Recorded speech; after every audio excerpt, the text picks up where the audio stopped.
मैं महेंद्र सर आप सभी बच्चों का आपके अपने चैनल अध्ययन धारा पे बहुत स्वागत करता हूं। मैं उम्मीद करता हूं बच्चों आप लोग बहुत अच्छे होंगे। सभी बच्चों को नमस्कार है, प्यार भरा मेरा। जैसा कि आप लोगों को हम बहुपद पढ़ाएं एक चैप्टर और उसके बाद तीसरा चैप्टर पढ़ाना था, लेकिन बहुत से बच्चों डिमांड थी सर त्रिभुज पहले पढ़ा दीजिए। तो इस वजह से हम लोग क्या शुरू कर रहे हैं, त्रिभुज में आपको एक पार्ट करा भी दिए हैं कि त्रिभुज किसे कहते हैं, त्रिभुज कितने प्रकार के होते हैं, ये सब चीज़ें आपकी हो चुकी हैं। आज के चैप्टर में हम आपको आज की वीडियो में आपको ये बताएंगे कि सर्वांग समता क्या होती है और ये समरूपता क्या होती है। ठीक है बच्चों, आप जब सर्वांग समता और समरूपता दोनों में विभेद करना जान जाएंगे, दोनों में अंतर जान जाएंगे, तभी आप इस चैप्टर में जो थेल्स का प्रमेय है और त्रिभुज को जो समरूप सिद्ध करना है। आपको मालूम है कक्षा 9वीं में आप पढ़े होंगे सर्वांग समता चैप्टर 1 है, तो सर्वांग समता, और इस चैप्टर में आपका समरूपता है। तो वहाँ पे हमने सर्वांग समता देखी, लेकिन यहाँ पे हम लोग को क्या देखना है, समरूपता देखना है। तो आपको दोनों में अंतर कैसे पता पाएंगे, हम इस वीडियो में आपको वही समझाएंगे कि बेटा ये समरूपता क्या होती है और ये सर्वांग समता क्या होती है। आखिर आप दोनों में फ़र्क कैसे पता पाएंगे, आप वीडियो आराम से पूरा वीडियो वॉच करेंगे, सारी चीज़ें हम आपको एक ही वीडियो में समझा देंगे दोनों में अंतर। देखिए जैसे कि आपको मालूम है यहाँ पे क्या लिखे हैं, सर्वांग समता। क्या लिखा है, सर्वांग समता। अब सर्वांग समता क्या होती है, देखिए यहाँ तो परिभाषा लिखी है, यदि दो आकृतियों की माप और आकार, माप का मतलब होता है बेटा उसकी मेजरमेंट, नाप, और आकार का मतलब होता है उसका साइज। माप का मतलब क्या होता है, देखिए माप का मतलब क्या है, मेजरमेंट मतलब कितना है 4 सेंटीमीटर है, 5 सेंटीमीटर है, और आकार का मतलब वो किस आकार का है, त्रिभुजाकार का है कि आयताकार का है कि वृत्ताकार का है कि वर्गाकार का है, ये होता है आकार, मतलब किस आकार का है। अब बेटा देखिए समरूपता सर्वांग समता, जब भी आप समरूपता और सर्वांग समता करेंगे, इसमें आपको करना क्या है, दो चीज़ों का ध्यान देना है इसमें। देखिए पहली चीज़ ये कोण का ध्यान देंगे, और दूसरी चीज़ क्या है, भुजा का। और जब भी आप सर्वांग समता या समरूपता सिद्ध करेंगे तो हमेशा आपके पास दो आकृतियां होंगी। देखिए दो आकृतियों के बीच आप तुलना करके पता करेंगे कि दोनों एक दूसरे के समान हैं कि एक दूसरे के समान नहीं हैं, कि दोनों एक दूसरे समान समरूप हैं कि नहीं हैं, कि सर्वांग सम हैं या नहीं हैं। जब भी करेंगे आप दो आकृतियों के बीच करेंगे, ठीक है, ये चीज़ हो गई। अब आपको दो चीज़ों का विशेष ध्यान देना है, एक रेखा और कोण, एक रेखा और एक कोण। ठीक, देखिए ये दो आकृतियों की माप और आकार, माप बताए ना मेजरमेंट 4 सेंटीमीटर, वही चीज। अब आकार कैसा है, तो दोनों आकृतियां क्या होंगी, सर्वांग सम होंगी। क्या होंगी, तो दोनों आकृतियां सर्वांग सम होती हैं। जैसे देखिए एग्जांपल देखिए, जैसे हम आपके सामने दे दिए ये कोई वर्ग हो गया, ये जिसकी भुजा क्या है, ये 2 सेंटीमीटर है, यह भी 2 सेंटीमीटर, यह भी 2 सेंटीमीटर, यह भी 2 सेंटीमीटर। ठीक है, फिर एक आकृति हमने और बना दी यहाँ पे, यह भी 2 सेंटीमीटर हो गई, यह भी 2 सेंटीमीटर, यह भी 2 सेंटीमीटर, यह भी 2 सेंटीमीटर। तो अब देखिए दोनों, ये आकृति है, एक आकृति ए हो गई ये, और ये हो गई आकृति बी। सबसे पहले आपको हम सर्वांग समता समझा रहे हैं कि सर्वांग समता क्या होता है। सबसे पहले आप क्या देख रहे हैं, सर्वांग समता। देखिए एक आकृति ए है, एक आकृति बी है, एक आकृति ए है और एक आकृति बी है। अगर देखिए इसमें लिखा है समान त्रिज्या वाले वृत्त, ये चीजें अभी बाद देखेंगे, पहले आप इतना समझिए।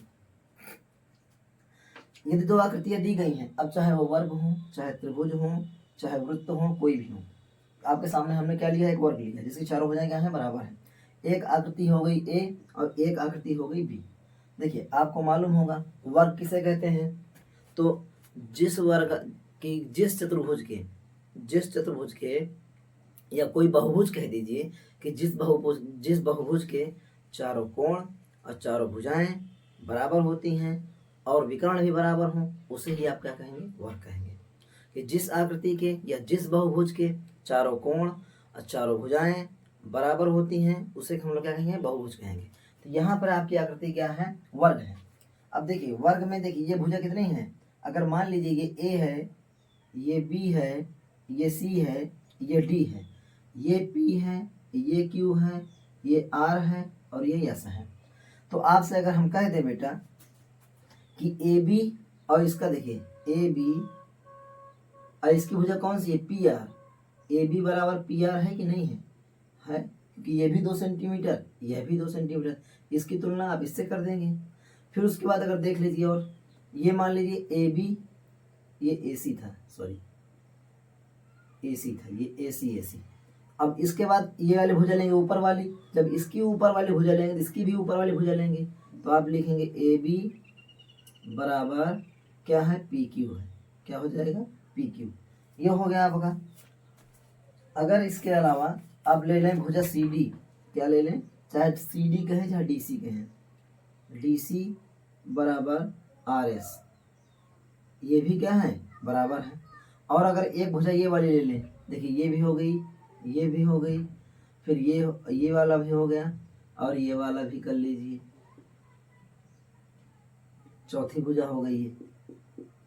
अगर कर दें आप कि आर एस बराबर सी डी, या ऐसे करिए कि सी डी, एक सेकेंड, ये डी सी तो हो गया ना, बी डी बराबर क्यू एस, देखिए चारों भुजाएं क्या हो गई, बराबर हो गई, है ना। अगर तुलना करें आप तो क्या है, चारों भुजाएं बराबर हैं और चारों कोण भी बराबर होंगे। ये वाला कोण 90 अंश का है, ये वाला भी कोण 90 अंश का, ये कोण 90 अंश का, तो ये कोण 90 अंश का, फिर ये कोण 90 अंश का, तो ये भी 90 अंश का, ये भी 90। तो चारों कोण और चारों भुजाएं क्या है, बराबर हैं। तो ये आकृति अभी क्या होगी, सर्वांगसम। या तो ऐसी वे दो आकृतियां जो एक दूसरे को पूरी तरह से ढक लें, उसे ही आप क्या बोलेंगे, सर्वांगसम बोलेंगे। जैसे एग्जाम्पल तौर देखिए दो पत्ते हैं, अगर इनको आप ऐसे कर देते हैं, देखिए आपको ऐसा लगने दिख रहा होगा, लेकिन अगर ऐसे कर दें आप इसको, देखिए ये, अब आपको किसी भी पत्ते, क्या पीछे वाले पत्ता आप दिख रहा है, आपको नहीं दिख रहा है, इसका मतलब ये दोनों पत्ते आपस में क्या हैं, सर्वांगसम है। देख लीजिए, अगर इसको ऊपर रख लेते हैं, इसको नीचे कर दें, तो देखिए भी, तो दोनों आकृतियां क्या कर रही हैं, एक दूसरे को अच्छे से क्या कर रही हैं, ढक ले रही हैं। तो जब दो आकृतियां एक दूसरे को भली भांति ढक लेती हैं तो उसे ही हम लोग सर्वांगसम बोलते हैं। ठीक है। जैसे मान लीजिए कोई सिक्का ही देखिए, ये भी एक का सिक्का है, ये भी एक का सिक्का है, अगर इसको आप ऐसे करेंगे, ये देखिए दोनों उसे ढक ली, क्या पीछे वाले सिक्के का कोई भी पार्ट आपको दिख रहा है, नहीं दिख रहा होगा, इसका मतलब ये क्या हो गया, सर्वांगसम हो गया। अगर पीछे वाला आगे ले लीजिए, ये देखिए, तब भी आपको अब पहले वाला पीछे हो गया, अब भी देखिए नहीं दिख रहा है, तो इसका मतलब यही आपको क्या हो गया, सर्वांगसम। ठीक है, आई थिंक आप समझ गए होंगे। अब हम लोग चलते हैं ये चीज में। अब ये क्या है, समान त्रिज्या वाले वृत्त। समान त्रिज्या वाले वृत्त का मतलब, अगर एक कोई वृत्त है जो 4 सेंटीमीटर का है, देखिए जैसे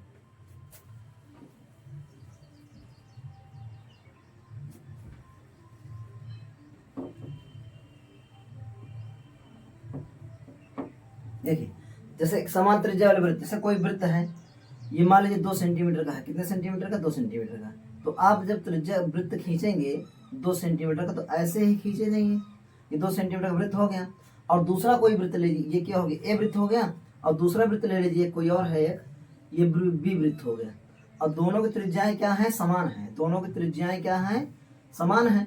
मान लीजिए इसकी त्रिज्या क्या है, 2 सेंटीमीटर है, और इसकी भी त्रिज्या क्या है, 2 ही सेंटीमीटर है। तो दोनों वृत्त आपस में क्या होंगे, समान होंगे। सिक्का देख लीजिए आप, मान लीजिए दोनों की, ये दोनों वृत्त हैं, देखिए ये दोनों क्या है, वृत्त हैं। अगर इनको आप अलग अलग रखेंगे ऐसे करके, देखिए ऐसे रखेंगे अलग अलग, तो दोनों त्रिज्याएं क्या है, समान है। और समान है मतलब आप बताएं कि क्या करेंगे, अगर इसको इसके ऊपर रखें तो क्या कर ले, पूरी तरह ढक ले, देखिए ढक ले रहा है, ये ढक लिया इसको पूरी तरह से, इसका मतलब क्या है, दोनों समरूप है, त्रिज्या हो गया।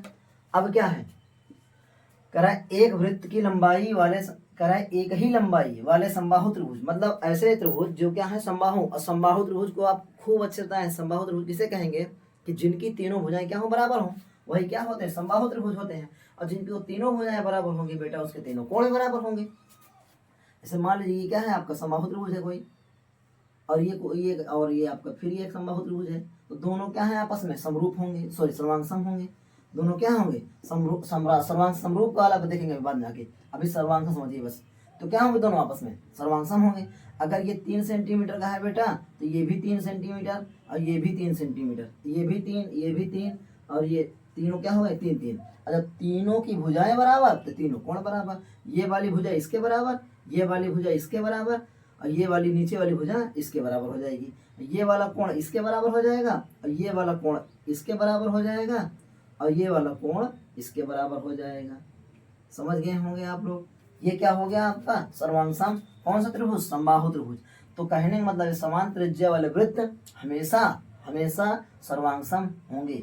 समान लंबाई वाले समबाहु त्रिभुज, समान लंबाई का मतलब एक ही लंबाई के, देखिए समान लंबाई वाले समबाहु त्रिभुज हमेशा क्या होंगे, सर्वांग होंगे। समान लंबाई की त्रिज्या वाले वर्ग, अब क्या है वर्ग, वर्ग अभी दिखाए हैं आपको, अभी जस्ट पहले सबसे पहले वर्ग का ही एग्जांपल लिए थे, देखे आपने 2-2 सेंटीमीटर का। तो समान लंबाई वाले वर्ग भी क्या होंगे आपके सर्वांग होंगे। ठीक, सर्वांग आप समझ गए होंगे बेटा, इसमें कोई डाउट हो तो बताइएगा। अब क्या है समरूप, आप ध्यान से पूरा वीडियो वॉच करिए, डाउट बचेगा ही नहीं, ये महेंद्र सर क्लास है बेटा। देखिए अब क्या है समरूपता, अब समरूपता क्या होती है, देखिए क्या लिखा है, ये दो आकृतियां, ये दो आकृतियों के आकार, देखिए क्या है आकार क्या हो समान हो, आकार समान हो, आकार क्या होना चाहिए समान होने चाहिए, किंतु माप, देखिए माप समान हो यह जरूरी नहीं है। मतलब अगर दो आकृतियां दी गई हैं, दो आकृतियां दी गई हैं और उनके आकार क्या है समान हो, समान का मतलब ये हुआ कि अगर एक त्रिभुजाकार है तो दूसरा भी त्रिभुजाकार हो, अगर एक वृत्ताकार है दूसरा वृत्ताकार हो, अगर एक वर्गाकार है दूसरा भी क्या होगा वर्गाकार होगा। तो ये आपका क्या होता है समान आकार हो गया। अब उसके कारण माप क्या है, माप जरूरी नहीं बराबर हो। तो देखिए सर्वांग मतलब आप यूं भी कह सकते हैं, जो अगर कोई दो जुड़वा भाई हैं और दोनों की शक्लें हाथ पैर सब कुछ हूबहू मिल रहा हो तो वो भी तो क्या होंगे सर्वांग होंगे। और समरूप का मतलब क्या, समरूप का मतलब कि बराबर हो ये जरूरी नहीं है, लेकिन उसी के रूप का होना चाहिए, जैसे पहले वाला दिखता हो वैसे दूसरा वाला भी दिखना चाहिए, ये होता समरूप। देखिए समरूप देखिए नीचे यहाँ पे, यदि दो आकृतियां क्या हो आकार में क्या हो समान हो और माप में क्या हो समान हो, या जरूरी माप में जरूरी नहीं कि समान हो, देखिए तो वे आकृतियां क्या होती समरूप होती हैं। जैसे क्या है देखिए सभी वर्ग क्या होते हैं समरूप होते हैं, सभी वर्ग क्या होते हैं समरूप होते हैं, सभी समबाहु त्रिभुज क्या होते हैं समरूप होते हैं, और सभी वृत्त क्या होते हैं समरूप होते हैं। ठीक, सभी वृत्त क्या होंगे समरूप होंगे, और सभी समबाहु त्रिभुज क्या होंगे समरूप होंगे, वो चाहे किसी माप के हों। देखिए सर्वांगसम में दो चीजें आप ये ध्यान देते हैं कि कोण और भुजा दोनों बराबर होना चाहिए, लेकिन समरूप में आपको ये ध्यान नहीं देना है। समरूप में कोण बराबर होना चाहिए और भुजा कुछ भी हो सकती है। कुछ भी का मतलब ये हो गया उनके संगत कोण क्या हो बराबर हो, और उनकी संगत भुजाएं एक ही अनुपात, मतलब क्या है भुजाओं का अनुपात समान होना चाहिए। भुजाएं बराबर हों तब भी सही है और अनुपात बराबर होगा तब भी, तो दोनों में क्या होगा समरूप होगा। जैसे अगर एग्जाम्पल ले लें आपसे यहाँ पे कि एक कोई वृत्त है, जैसे मान लीजिए ये कोई वृत्त है आपका जो कितना सेंटीमीटर का है 2 सेंटीमीटर का है, ये क्या है 2 सेंटीमीटर का है, और एक कोई वृत्त आपके सामने ले लिया हमने 4 सेंटीमीटर का है। तो दोनों ये क्या होंगे, दोनों आकृतियां क्या होंगी समरूप होंगे। देखिए ये भी गोलाकार है ये भी गोलाकार है, इसके आयतन का सूत्र जो लगेगा इसके भी आयतन का वही सूत्र लगाएंगे, इसके क्षेत्रफल का सूत्र जो लगाएंगे इसका भी वही लगाएंगे, इसका जो पृष्ठीय क्षेत्रफल होगा जो सूत्र लगाएंगे 2πr, इसका भी परिधि का वही सूत्र होगा 2πr। तो सारी चीजें सेम है, बस क्या है आकार अलग अलग है, ये छोटा है ये क्या है बड़ा है। तो आकार अलग हो और बाकी चीजें समान हो तब क्या होगा वो समरूप होगा। बस आकार क्या होना चाहिए समान दिखना चाहिए, ये गोलाकार है तो ये भी गोलाकार हो। जैसे सिक्का का ही देख लीजिए, देखिए ये आपके सामने 1 का सिक्का है, ये छोटा है, और ये आपका कितना है 20 का सिक्का है। देखिए दोनों गोलाकार हैं, दोनों क्या है देखिए ढक नहीं पा रहे, इसमें ढकने की गारंटी नहीं है, ढके ना ढके बस हूबहू उसकी तरह दिखना चाहिए बस। तो ये छोटा सिक्का है ये बड़ा सिक्का है, तो ये दोनों क्या है समरूप हैं लेकिन सर्वांगसम नहीं है। समरूप तो हैं लेकिन सर्वांगसम नहीं है। तो ये क्या हो गया आपका समरूप वृत्त वाला हो गया कॉन्सेप्ट। ठीक है, जैसे देखिए अगर कोई भी समरूप हो, अगर ऐसे मान लीजिए कोई वर्ग ही ले लेते हैं, ये आपका वृत्त हो गया, ऐसे मान लीजिए कोई वर्ग ले लेते हैं, जैसे कि कोई वर्ग हो गया, ये कोई वर्ग है मान लीजिए, और इसकी भुजाएं क्या है 3-3 है, कितनी है 3-3 है। और कोई एक वर्ग ले लिया हमने, और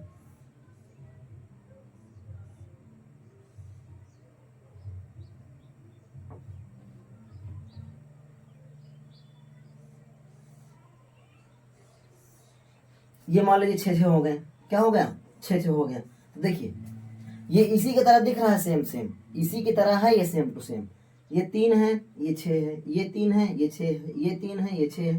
कहने का मतलब इसकी सभी भुजाएं क्या हैं, बराबर हैं, और इसकी भी सभी भुजाएं क्या हैं, बराबर हैं, लेकिन इसके बराबर नहीं है। तो ये जरूरी भी नहीं है, दिखना सेम चाहिए और एंगल बराबर होना चाहिए। इसका कोण 90 अंश, इसका भी 90, इसका 90 अंश, इसका भी 90 अंश, इसका 90 अंश, इसका भी 90 अंश, इसका 90, ये भी 90। चारों कोण क्या है, 90 अंश है। चारों कोण क्या है, 90 अंश है। दिख कैसे रहा है, सेम आकार का है। कौन सा चित्र है, वर्ग है, तो वर्ग की चारों भुजाएं बराबर, चारों कोण बराबर। इसके भी वही, दोनों का लिए वही होगा, चारों भुजाएं बराबर, चारों कोण बराबर, चारों भुजाएं बराबर, चारों कोण बराबर। ठीक है, विकर्ण भी बराबर होंगे, ये वर्ग हो गया। ठीक है, क्या है इसमें, आपको स्वरूप में क्या है, उसी की तरह दिखना चाहिए, समान लंबाई का हो ये जरूरी नहीं होता है। अब देखिए, जैसे ये हो गया आपका, ये अब समबाहु त्रिभुज, जैसे मान लीजिए आपके सामने कोई ये समबाहु त्रिभुज है जिसकी तीनों भुजाएं क्या है, 3 3 है, मान लीजिए क्या है, 3 3 है। और एक समबाहु त्रिभुज हमने ले लिया जिसकी तीनों भुजाएं क्या है, मान लीजिए इसकी तीनों भुजाएं कितना है, 3 3 है। और एक समबाहु त्रिभुज आप ले लीजिए कोई,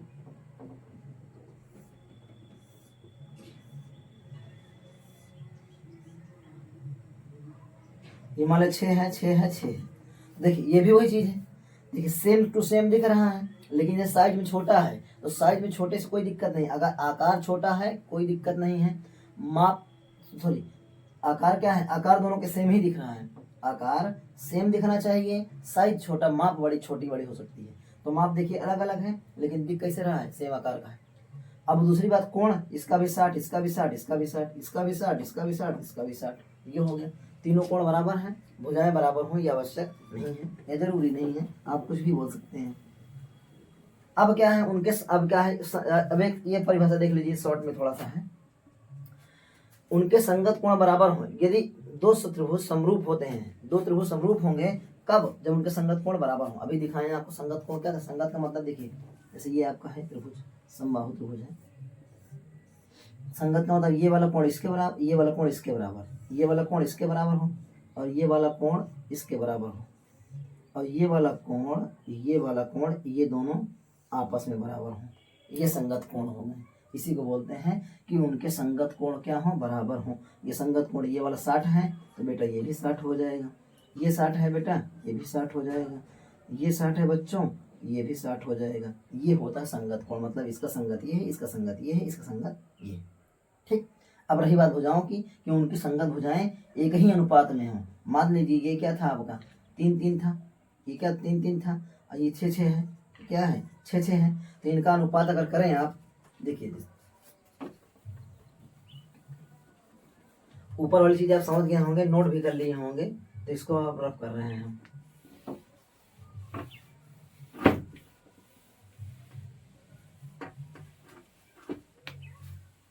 देखिए क्या है, जैसे यहाँ पे ऊपर एग्जांपल ले रहे हैं इसका, देखिए से कोई त्रिभुज आपका ले लिया हमने, जिसकी माप क्या है 3 3 है, क्या है 3 3। मान लीजिए ए बी सी, और एक त्रिभुज हमने कोई ले लिया पी क्यू आर, जो पी क्यू आर, इसकी भुजाएं 3 3 है, ऐसी क्या है 6 6 है। ठीक, अब अगर ले लें अनुपात, अनुपात मतलब क्या, अनुपात बराबर हो, अर्थात क्या हो, समानुपात। समानुपात का मतलब कि एक ही अनुपात में हो, मतलब तीनों भुजाओं का अनुपात समान हो। संगत भुजाएं का मतलब यही होगा। देखिए तो लिखेंगे आप, ये भुजा ये भुजा, लिखेंगे ए बी, क्या लिखेंगे ए बी बटे पी क्यू, ए बी बटे पी क्यू। फिर क्या है ए सी बराबर पी आर, ए सी बराबर पी आर। फिर क्या लिखेंगे बी सी, इसकी संगत हो जाएगी, ये वाली ये इसकी संगत हो जाएगी, और ये वाली इसकी संगत हो जाएगी, और नीचे वाली भुजा आधार वाली इसके आधार वाले संगत हो जाएगी। तो ए बी बटे पी क्यू, ए सी बटे पी क्यू, और बी सी बटे क्यू आर, क्यू आर क्या हो जाएगा क्यू आर। तो ए बी के माप 3 सेंटीमीटर, ए बी की माप क्या है 3 सेंटीमीटर, पी क्यू की माप 6 सेंटीमीटर, ए सी की माप, ए सी की माप देखिए ना 3 सेंटीमीटर, और पी क्यू की माप 6 सेंटीमीटर, बी सी की माप 3 सेंटीमीटर, क्यू आर की माप 6 सेंटीमीटर। 3 एकम 3, 3 दूना 6, 3 एकम 3, 3 दूना 6, 3 एकम 3, 3 दूना 6। तो ये अब क्या हो जाएगा 1/2 1/2, 1/2, तीनों का रेशियो अनुपात क्या हो गया, बराबर। जब अनुपात बराबर है उसी को आप बोलते हैं समानुपात, उसी को आप क्या बोलेंगे, समानुपात। ये चीजें आई थिंक आप समझ गए होंगे कि तीनों भुजाओं क्या है, अनुपात बराबर हो। देखिए अनुपात क्या है, बराबर है ये। ठीक है, इतनी चीजें आप समझ गए हैं। अब थोड़ा सा एक नोट पॉइंट और लिख लीजिए।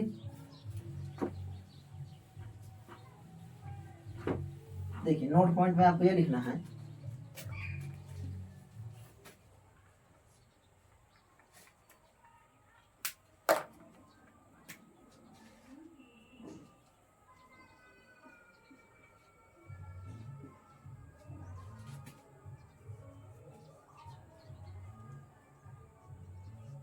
नोट ये बहुत इंपॉर्टेंट है। आपको लिखना क्या है कि दो आकृतियां, क्या लिखेंगे कि दो आकृतियां समरूप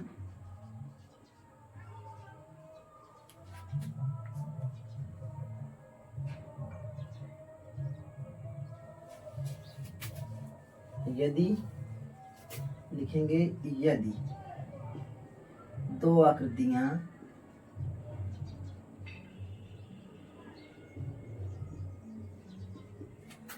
सर्वांगसम हैं,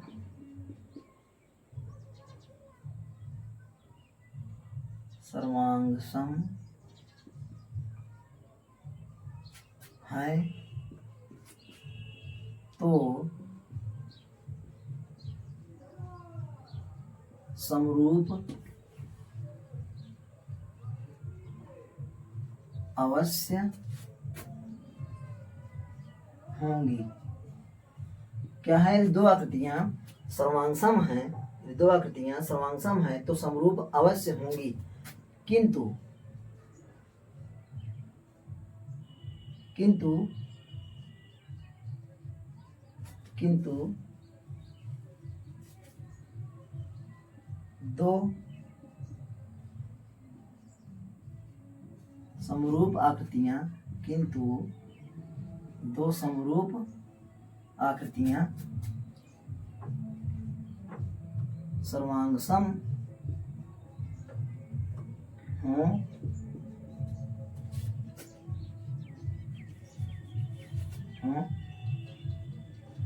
यह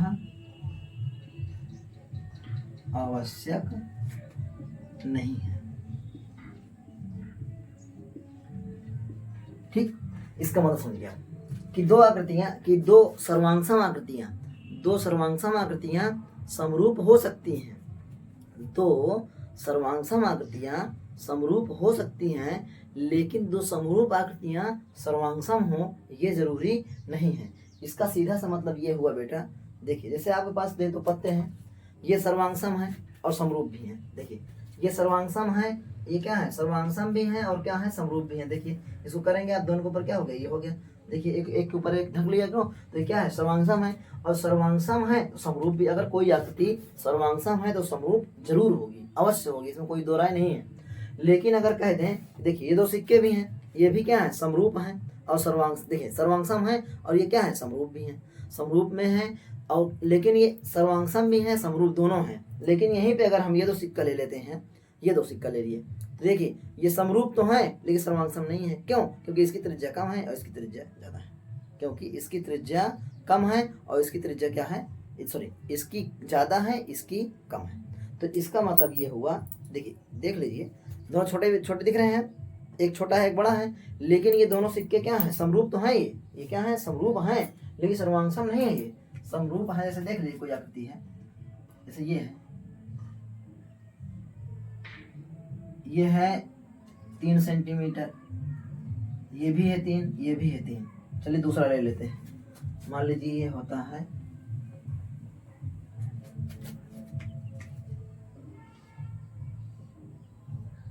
2 है, ये 2 है, ये 2 है, ये 4 है, ये 4 है, ये 4 है।